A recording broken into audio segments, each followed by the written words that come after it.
Assalamualaikum dan salam sejahtera. Nama saya Muhammad Putra Amirul bin Syaful Gamri. Saya pelajar dari KKTM Rembau. Untuk projek kali ini, saya membuat sebuah dokumentari iaitu Satu Doa, Satu Harapan, One Hope, One Prayer. Dokumentari ini menceritakan tentang kepelbagaian agama di Malaysia.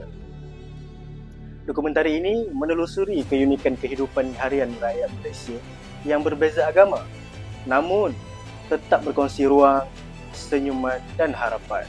Dalam kepelbagaian doa yang dipanjatkan, tersimpul satu harapan bersama, iaitu keamanan untuk semua. Untuk projek kali ini, saya sebagai director untuk dokumentari ini.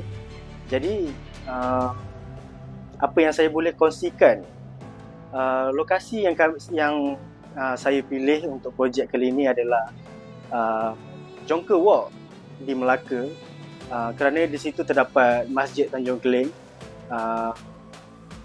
Tokong Cheng Hun Teng, dan juga Kuil Arul Migu. Jadi saya memilih ketiga-tiga tempat beribadah ini untuk saya membuat dokumentari. Harapan saya untuk dokumentari ini adalah agar seluruh rakyat Malaysia dapat bersatu padu, dapat bertoleransi antara satu sama lain, dan supaya seluruh rakyat Malaysia dapat bersatu padu demi Malaysia. Assalamualaikum warahmatullahi wabarakatuh. Saya Muhammad Rifadi Brosmanan. Saya memegang role sebagai videographer dan editor dalam pembikinan dokumentari One Hope, One Prayer, Satu Doa, Satu Harapan.